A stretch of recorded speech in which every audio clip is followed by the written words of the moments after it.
তো বাইরে যেরকম সাইনবোর্ডে লেখা রয়েছে নন্দনগড় বিহার, এটা একটা ট্যুরিস্ট ফেমাস ট্যুরিস্ট প্লেস। তো আমার পেছনেই সেই দুর্গ বা সেই কেলা, যেটা বিহারের সবথেকে সুন্দর একটা জায়গার মধ্যে একটি।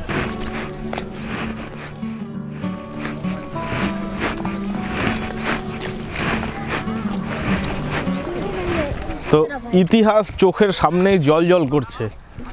আগেকার দিনে যে দুর্গ এত বড় হতে পারে, যেটা ইট দিয়ে ছোট ছোট চ্যাপ্টা ইট দিয়ে তৈরি, তেমন একটা দুর্গ এইখানে রয়েছে। এই হচ্ছে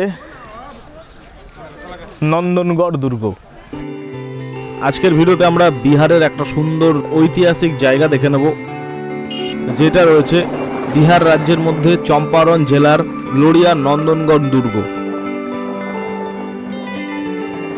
তৃতীয় শতাব্দীর একটা ইতিহাস বহন করে চলেছে এই বিশাল এই দুর্গটি। তো এরকম সারা ভারতে প্রায় 30টা দুর্গ বানানো হয়েছিল অশোক রাজার আমলে। তার মধ্যে লোরিয়ার চন্দনগড় হচ্ছে একটা অন্যতম দুর্গ, যার আকর্ষণ সব থেকে বেশি।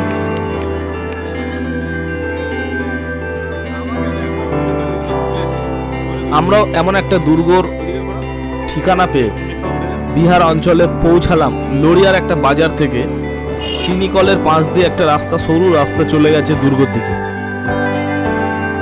বেশ অনেকটা দূর এই রাস্তা ধরে আসলে অনেক দূর থেকে একটা বড় পাহাড়ের মতো একটা কি যেন জিনিস চোখে পড়ে।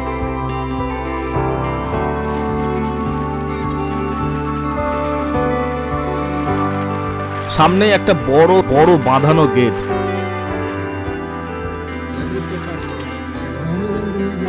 ভিতরে গেলে রাজবাড়ির মতো একটি দাঁড়িয়ে রয়েছে, চারিপাশে চ্যাপ্টা লম্বা ইট দিয়ে সাজানো একটা বিরাট বড় কেল্লায় আকৃতির স্তূপ।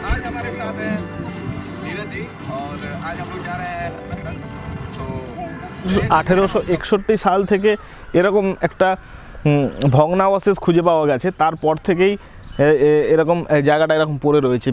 কি দারুণ আর্কিটেকচার! আগেকার দিনের আর্কিটেকচার দেখলে স্তম্ভিত হতে হয়, এতটাই সুন্দর তাদের কাজ। সামনের ইট দিয়ে করা, উপরে প্রায় মোটা করে একটা লেয়ার পড়ে গেছে, যেটা ভগ্ন স্তূপের। এবং অনেকে এইটার উপরে উঠে পুরো বিহারটা পুরো দেখা যায়। এবং বিরাট বড় একটা এরিয়া নিয়ে এই স্মৃতিসৌধটা তৈরি, এবং এখানে প্রচুর মানুষ ঘুরতেও আসে। তো আজকে তোমাদেরকে আমি এই নন্দনগড়টা ঘুরিয়ে দেখাবো। এবং জায়গাটা এতটাই ভগ্ন স্তূপ, এতটাই একটা জরাজীর্ণ অবস্থা, যে সত্যি খুব দারুণ একটা জায়গা। সময় কাটাতে আসার জন্য খুবই সুন্দর জায়গা। সম্ভবত 3য় শতাব্দীর কোনো সময় এইটি কিন্তু নির্মাণ করা হয়েছে। এখনো পর্যন্ত পুরো টপে কিন্তু ওঠা যায়। এই নন্দনগড়ে 3টে ধাপ রয়েছে। জায়গাটা পরিক্রমা করতে আপনাদের এতটাই ভালো লাগবে। সেকালের সব জিনিসপত্র দিয়ে সজ্জিত পুরো জায়গাটি। দূর দিয়ে দেখা যাচ্ছে দুর্গের ওপর থেকে অনেক মানুষ নেমে আসছে। এদিক ওদিক দিয়ে চারিদিক থেকে আঁকা বাঁকা সুড়িপথ রয়েছে অনেক। সব মিলিয়ে 3টে ধাপে ভালোভাবে ওঠা যায়, এবং এই 3টে ধাপে আপনি দুর্গটিকে পরিক্রমাও করতে পারবেন। কিন্তু এর উপরে আরও যে ধাপগুলো রয়েছে সেগুলো খুবই দুর্গম এবং কষ্টকর সাধ্য ওঠার। তো অনেক বাচ্চারাও দেখছি উপরে উঠে ঘোরাঘুরি করছে। তো আমরাও সঠিক রাস্তাটা খুঁজে ওঠার রাস্তা সন্ধান করতে লাগলাম। দেখো কত টুরিস্টরা আসছে এখানে, তারা গল্প করছে, বসে রয়েছে, পুরো চত্বরটা হেঁটে হেঁটে ঘুরছে। এটা হচ্ছে নিচ সাইডটা। প্রথম ধাপ এরকম 1, 2, 3, 4, 5টা। আপাতত আমি 5টা ধাপ দেখতে পাচ্ছি। ওঠার সঠিক রাস্তা না পেয়ে আমি এই ধাপগুলো, দেখো এইখান থেকে কিছুটা, বিশেষ কোনো সিঁড়ি নেই, এরকমভাবেই আপনাদেরকে পুরো জায়গাটা উঠতে হবে। এই ভাঙাচোরা পোর্শন থেকে প্রথম ধাপগুলোতে ওঠা যাবে। দেখো একটা ধাপ থেকে আরেকটা ধাপের ডিস্টেন্স মিনিমাম 10 ফুট। ঠিক আছে, এই 10 ফুটে ওঠার কোনো সঠিক সিঁড়ি নেই। তো তোমাদেরকে এরকমভাবেই কভার করে উঠতে হবে। আমিও উঠছি একটা ধাপে, দেখো এই ধাপটা থেকে, কিন্তু কোনো ইট একটু রিক্স আছে, একেবারে এই একটা ধাপে ওঠা গেল। দেখো অসাধারণ।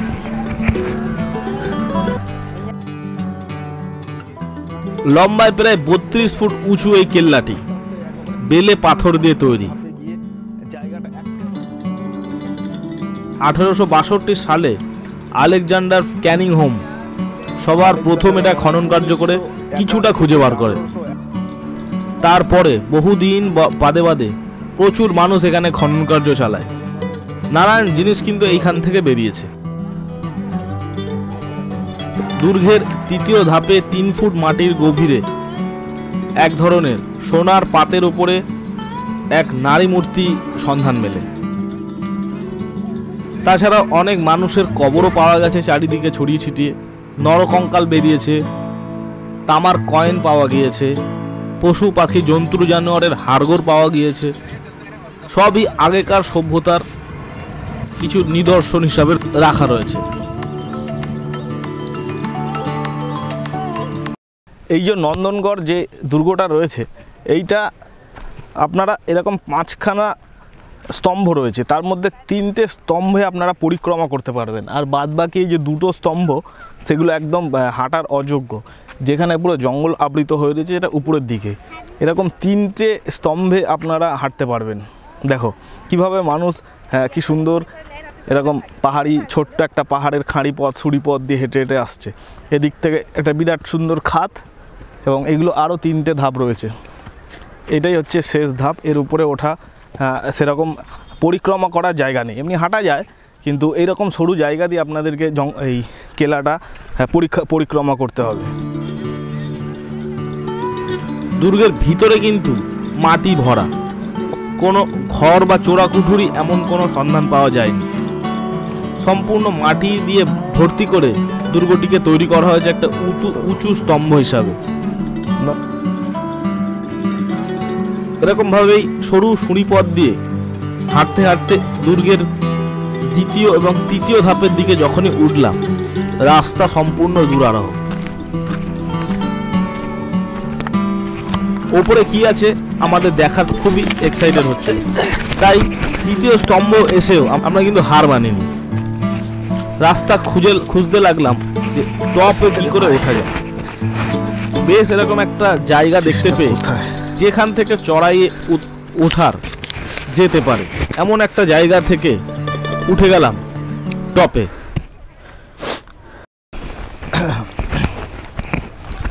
তো ওভারঅল আমরা এই অশোক স্তম্ভের পুরো একদম টপে এসে গেছি।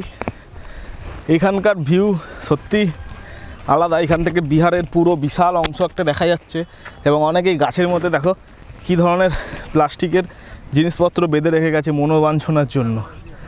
এই এক অন্যরকম দৃশ্য, অন্যরকম অপরূপ দৃশ্য। তো ঘোরা এক কাম। দেখো বন্ধুরা, দেখো এই গাছগুলোর একবার যদি তোমরা দেখো, গাছগুলোর মধ্যে কিভাবে ভক্তরা তাদের নিশানি ছেড়ে গেছে।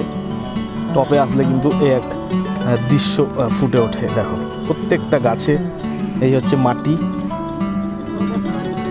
চারিদিকে জঙ্গল আবৃত, দেখেছো বন্ধুরা, এবং দূর সাইড থেকে দূর দূরান্ত থেকে পুরো বিহারের বহুত বড় বড় শহরগুলো দেখা যায়। কোনো সাইডে গ্রামের অংশ দেখা যায়, বড় একটা রাস্তা দেখা যায়। এরকমভাবেই 31 ফুট ওপরে উঠে সমস্ত বিহারের সব থেকে উঁচু জায়গা থেকে একটা ভিউ সত্যি সুন্দর।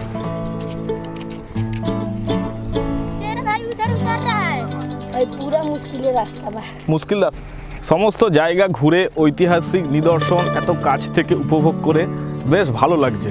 আজকে এরকম একটা সুন্দর দিনে এরকম নন্দনগড় পরিক্রমা আজকে তোমাদেরকে করালাম, এবং টপেও গেলাম। টপ থেকে পুরো বিহারটা, চম্পারণটা পুরো দেখা যাচ্ছে। এবং চাইলে তোমরা এরকম একটা সুন্দর স্মৃতিসৌধতে ঘুরতে আসতে পারো। এটা একটা জাস্ট ওয়াচ টাওয়ারের জন্য বানানো হয়েছে। 1800 সাল, প্রায় আজ থেকে 200 বছরের আগের একটা ইতিহাস, যেটা চোখের সামনে আমি দেখছি। নন্দনগড় সুন্দর একটা খুব সুন্দর একটা জায়গা। তো আজকের ভিডিওটা এখানেই শেষ। অন্যান্য ভিডিও দেখার জন্য চ্যানেলকে সাবস্ক্রাইব করে রাখো। খুব শিগগিরই পরে একটা অন্য ভিডিওর সাথে অন্য একটা জায়গায় দেখা হচ্ছে। ততক্ষণের জন্য বাই, শুক্রিয়া, থ্যাংক ইউ, জয় হিন্দ। সবাই ভালো থাকবেন।